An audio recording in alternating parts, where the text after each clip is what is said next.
সম্মানিত উপস্থিতি, কসসামতু সালাতা বাইনি ওয়া বাইনা আবদি নিসফাইন, আল্লাহ রাব্বুল আলামিন বলছে সূরা ফাতিহাকে আমি এবং আমার বান্দার মাঝে দুইটা ভাগ করে নিয়েছি। সুবহানাল্লাহ। বুঝতে পারেন নাই কোরআনের মধ্যে কি আছে, আপনি বুঝতে পারেন নাই।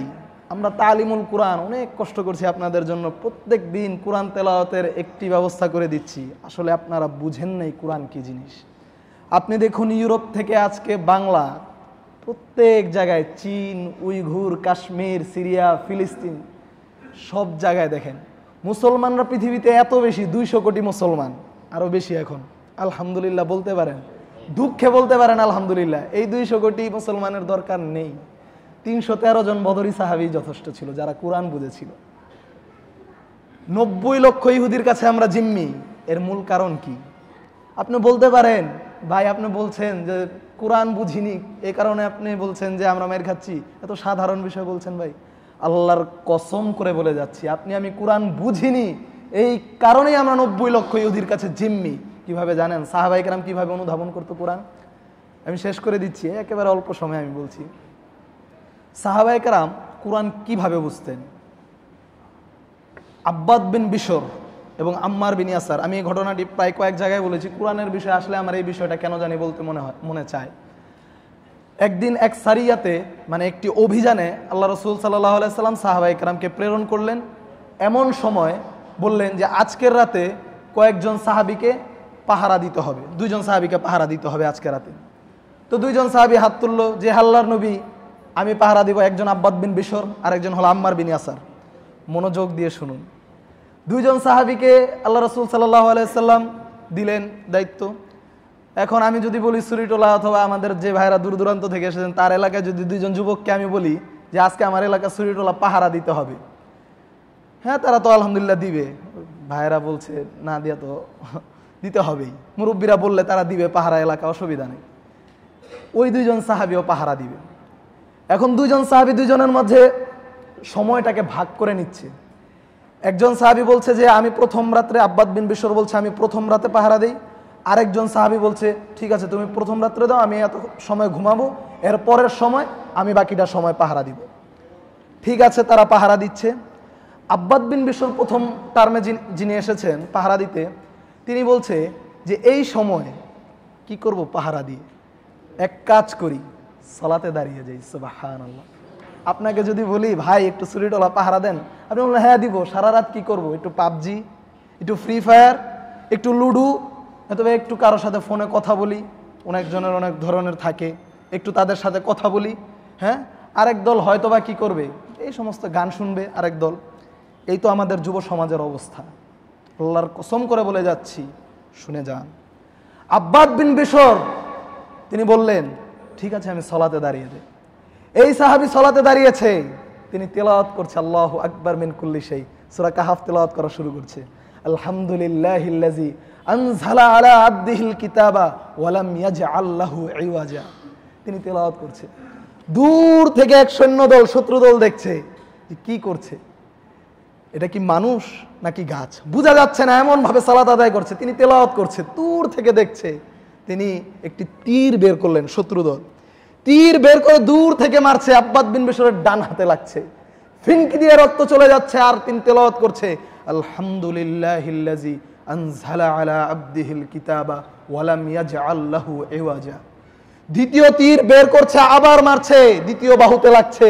তিনি তেলাওয়াত করছে আলহামদুলিল্লাহিল্লাযী আনজালা আলা আবদিহিল কিতাবা ওয়া লাম ইয়াজআল লাহু ইওয়াজা। তৃতীয় তীর বের করছে, নিক্ষেপ করছে, তিনি তার তেলাওয়াত করতেই আছে, তৃতীয় তীরও তার বাহুতে লাগছে। এই সময়ে সাহাবী সালাতটি সংক্ষিপ্ত করছে, সালাতটি সংক্ষিপ্ত করে ডাকছে আম্মার উঠো। আম্মার উঠে বলছে হে আব্বাদ, তুমি তো আমাকে প্রথমেই কেন ডাকলে না? প্রথম তীর লাগার পরেই তুমি কেন আমাকে ডাকলে না? বলছে হে আম্মার, তুমি জানো না এই কুরআন পড়তে গিয়ে, এই কোরআনের অনুমান পড়তে পারে সে ভাই আবার বুঝে না।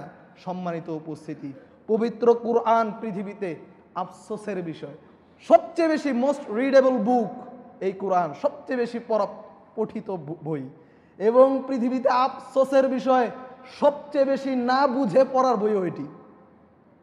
একদিকে আলহামদুলিল্লাহ আর একদিকে ইন্নালিল্লাহ। সম্মানিত উপস্থিতি, মানুষ পড়ে কিন্তু বুঝে না। এক সাহাবী, আল্লাহ রাসূল সাল্লাল্লাহু আলাইহি ওয়াসাল্লাম আরেকটি সারিয়াতে আরেক সাহাবী, দেখুন সাহাবায়ে কেরামের মতো কোরআনকে কখনো বুঝেছেন কিনা, সাহাবায়ে কেরামের মতো কোনোদিন কোরআনকে বুঝেছেন কিনা অথবা পড়ার চেষ্টা করেছেন কিনা। এক সারিয়াতে আল্লাহ রাসূল সাল্লাল্লাহু আলাইহি ওয়াসাল্লাম সাহাবীকে প্রেরণ করলেন, কয়েকজন সাহাবীকে প্রেরণ করেন, একজনকে ইমাম রাখতে হয়, সেনাপতি রাখতে হয়। এই সেনাপতি, আল্লাহ রাসূল সাল্লাল্লাহু আলাইহি ওয়াসাল্লামের সেনাপতি যে সময় সালাত আদায় করে, প্রত্যেক সালাতের শেষে প্রত্যেক রাকাতে যে কোনো সূরা পড়ে, তার সাথে শেষে এসে তিনি সূরার সাথে সূরা ইখলাস যুক্ত করে। এখন প্রত্যেক ওয়াক্তে প্রত্যেক রাকাতে এই সাহাবী এই কাজ করতেছে। সাহাবায়ে কেরাম এটা দেখে তাদের কাছে আশ্চর্য লাগলো, তিনি সূরা ইখলাস কি কারণে ব্যবহার করছে, প্রত্যেক সালাতের শেষ রাকাতে তিনি এটা ব্যবহার করছে, ঘটনা কি? যুদ্ধ থেকে ফিরে এসে আল্লাহ রাসূল সাল্লাল্লাহু আলাইহি ওয়াসাল্লামকে সাহাবায়ে কেরাম বলছে, হে আল্লাহর নবী, এই সাহাবী আপনি যাকে ইমাম নিযুক্ত করেছেন, সেনাপতি করেছেন, সে প্রত্যেক সালাতে সূরা পড়ার পর আরেকটি সূরা ইখলাস তার সাথে অ্যাড করে, ঘটনা কি? আল্লাহ রাসূল সাল্লাল্লাহু আলাইহি ওয়াসাল্লাম বললেন, তোমরা তাকে গিয়ে জিজ্ঞাসা করো সে কেন ইয়াসনাউ যালিক, এই কাজটা তিনি কেন করে, তোমরা তাকেই জিজ্ঞাসা করো। সাহাবীর কাছে গিয়ে অন্যান্য সাহাবীরা জিজ্ঞাসা করছে, আপনি কি কারণে এই কাজটা করতেন? আল্লাহু আকবার মিন কুল্লি শাই, ওই সাহাবী যিনি সেনাপতি তিনি বলছে, হাজা সিফাতুর রহমান, এটা হলো রহমানের সিফাত, গুণ। আমি ভালোবাসি আমার আল্লাহর এই গুণটা বর্ণনা করতে। আল্লাহ রব্বুল আলামিন স্বয়ং তিনি জিবরিলকে প্রেরণ করে দিলেন, হে নবী বলে দাও এই সাহাবীকে আমি আল্লাহ স্বয়ং ভালোবাসি। সুবহানাল্লাহ, আল্লাহ রাসূল কিছু বলার আর প্রয়োজনই হয়নি, আল্লাহ বলে দিচ্ছে আমি সাহাবীকে হে নবী স্বয়ং ভালোবাসি। আপনি আমি কোরআনকে কোনোদিন এইভাবে অনুধাবন করেছি? কোনোদিন করি নাই। কোরআনকে এইভাবে যদি অনুধাবন করতাম, যদি তাদের মতো করতে পারতাম, অবশ্যই আপনারা এবং আমার কোরআন তেলাওয়াতে, কোরআন পাঠের জন্য, কোরআন পাঠের যে মজা এটা আমরা বুঝতে পারতাম, আমাদের এই মানবিক জীবন অনেক সুন্দর হতো। আল্লাহর কসম করে বলে যাচ্ছে অনেক সুন্দর হতো। আমরা আসলে নিজেরাও কোরআন পড়ি নাই। আমি এটা প্রায়ই বলি, আগে মায়েরা পিতারা সন্তানদেরকে মসজিদের মক্তবে সকালে দিয়ে যেত, যে কোনোভাবেই হোক, যে কোনো মাধ্যমেই হোক সন্তানকে কোরআন শেখাতে চেষ্টা করত। আজকের মায়েরাও আছে, আজকের মায়েরাও সকালে উঠে, আজকের পিতারাও সকালে উঠে, আফসোস লাগে, কষ্ট লাগে, পরিতাপের বিষয়। আজকের পিতামাতা সকালে উঠে মর্নিং শিফটে সন্তানকে ইংলিশ মিডিয়ামে পড়ানোর জন্য, আমি আজকেও মালিটোলা মসজিদে ঘটনাটি বলেছি। আপনি আপনার সন্তানকে কোরআনের শিক্ষা যদি না দেন, দেখুন পৃথিবীতে সবচেয়ে দামি কিতাব, সবচেয়ে দামি গ্রন্থ, অনেক মুরব্বীকে আমরা বলি সুরিটুল্লাহ তালিমুল কোরআন, প্রত্যেক দিন আমাদের ওস্তাদরা কোরআনের শিক্ষা দেয়, আপনারা এসে পড়ুন। আমার কাছে অনেক ভাই এসে বলে, ভাই বাচ্চারা পড়ে তাদের সাথে পড়বো। আল্লাহর বান্দা বুঝেই নাই সে কার কালাম শিখতে আসছে। আল্লাহর বান্দা যদি বুঝতে পারতো কে মেথর, কে মুচি, কে তাঁতি, কে রিক্সাওয়ালা, কে ছোট বাচ্চা, এইসব কিছু তার চিন্তা করার সময় পেত না। সময় আছে, আল্লাহ রব্বুল আলামিনের কালাম শিখবে।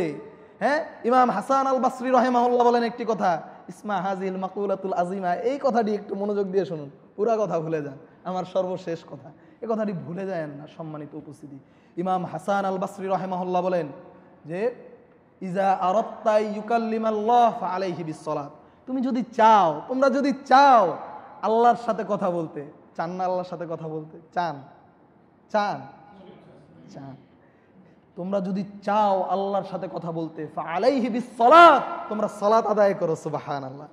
ইজা আরাদতা ইউকাল্লিমাকাল্লাহ ফাআলাইহি বিল কুরআন, যদি তুমি চাও স্বয়ং আল্লাহ তোমার সাথে কথা বলুক, ফাআলাইহি বিল কুরআন, তাহলে তুমি কোরআন তেলাওয়াত করো। সুবহানাল্লাহ। তুমি যখন কোরআন তেলাওয়াত করছো, আল্লাহ তোমার সাথে কথা বলছে।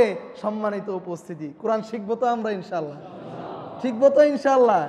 ইনশাআল্লাহ আল্লাহ রাব্বুল আলামিন আমাদেরকে সেই তৌফিক দান করুক। কোরআন শেখা যে কত গুরুত্বপূর্ণ বিষয়, দেখুন আগে মুসলমানদের মধ্যে এই কালচার ছিল না, আমার বড় আফসোস লাগে। আগে ইউরোপ আমেরিকার কালচার ছিল, তাদের পিতামাতাকে বয়স হয়ে গেলে ওল্ড হোমে রেখে আসতো, আপনারা জানেন, বৃদ্ধাশ্রমে। আশ্চর্যের বিষয়, পরিতাপের বিষয়, মুসলমান সমাজে এটা প্রবেশ করে ফেলেছে। এটা দেখুন আপনার আশেপাশে এখন বৃদ্ধাশ্রম গজিয়ে উঠছে। এর কারণ কি?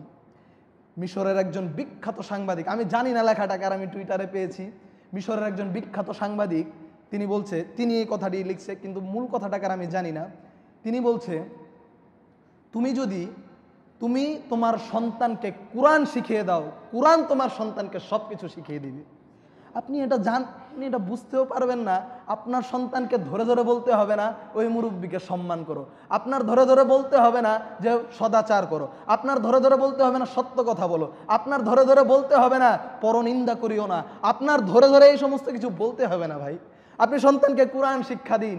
এক মহান আজিম, দেখুন এই কোরআন যার সাথে গেছে, এই কোরআন যার সাথে গেছে আশ্চর্য হয়ে যাবেন। এই কোরআন নাজিল হয়েছে মক্কা নগরীতে। পৃথিবীতে সর্বশ্রেষ্ঠ নগরী কি? Mecca Medina. এই কোরআন নিয়ে এসেছে জিব্রাইল। পৃথিবীতে সর্বশ্রেষ্ঠ ফেরেশতার নাম জিব্রাইল। এই কোরআন নাজিল হয়েছে কোন মাসে? পৃথিবীতে সর্বশ্রেষ্ঠ মাস কোনটি? আশ্চর্য হবেন, এই কোরআন নাজিল হয়েছে কোন রাতে? পৃথিবীতে সর্বশ্রেষ্ঠ রাত লাইলাতুল। এই কোরআন যার উপরে নাজিল হয়েছে মুহাম্মাদুর রাসূলুল্লাহ সাল্লাল্লাহু আলাইহি ওয়াসাল্লাম, পৃথিবী আখিরাতের সর্বশ্রেষ্ঠ নবী মুহাম্মাদুর রাসূলুল্লাহ সাল্লাল্লাহু আলাইহি ওয়াসাল্লাম। আপনি জীবনে যতটুকু সম্মানিত হতে চান, আপনি জীবনে যতটুকু সম্মানিত হতে চান, আপনাকে ততটুকু কোরআন পড়তে হবে। এই কোরআনের মাধ্যমে আপনি সম্মানিত হতে পারেন। ওয়ায়াদাউ বিহি আখারিন, এবং অসংখ্য গণিত জাতি আল্লাহ রাব্বুল আলামিন তাদেরকে পিছনে ছেড়ে দিয়েছে, ধ্বংস করে দিয়েছে, লাজ্জত যত ধরনের একেবারে অপদস্থ করেছে এই কোরআন না জানার কারণে, এই কোরআন না শিখার কারণে। আপনি বলবেন ভাই ইহুদি খ্রিস্টানরা তো কোরআন পড়ে না, ইহুদি খ্রিস্টানরা তো কোরআনের উপর আমল করে না। কোরআন আপনাকে দেওয়া হয়েছে, সবাইকে দেওয়া হয়েছে, আপনার চাইতে তারা বেশি রিসার্চ করে, গবেষণা করে। ইউরোপ আমেরিকা যারা থাকে কোরআনের উপর আমল তারাই বেশি করে। সম্মানিত উপস্থিতি, আল্লাহ রাব্বুল আলামিন আমাদেরকে কোরআনের উপর আমল করার তৌফিক দান করুন। কোরআন যেন আমরা শিখতে পারি, আল্লাহ রাব্বুল আলামিন সেই তৌফিক দান করুক। আমাদের অসংখ্য অগণিত দূর দূরান্ত থেকে আমার নিজেরও পরিচিত অনেক ভাইরা এসেছে। একজন রংপুর থেকে এসেছে দেখলাম, গাজীপুর থেকে, নারায়ণগঞ্জ থেকে আমাদের রোমান স্যার এসেছে। আল্লাহ রাব্বুল আলামিন সবাইকে উত্তম জাযা দান করুক, আমিন। আল্লাহ রাব্বুল আলামিন আমাদেরকে কোরআনের উপর আমল করার তৌফিক দান করুক, আমিন। এবং আমাদের জীবনটাকে কোরআনের মাধ্যমে কোরআনের রঙে রাঙিয়ে তোলার তৌফিক দান করুক, আমিন। ওয়া আখিরু দাওয়ানা আলহামদুলিল্লাহি রাব্বিল আলামিন। সুবহানাকাল্লাহুম্মা ওয়া বিহামদিক আশহাদু আল্লা ইলাহা ইল্লা আনতা আস্তাগফিরুকা ওয়া আতুবু ইলাইক। আসসালামু আলাইকুম।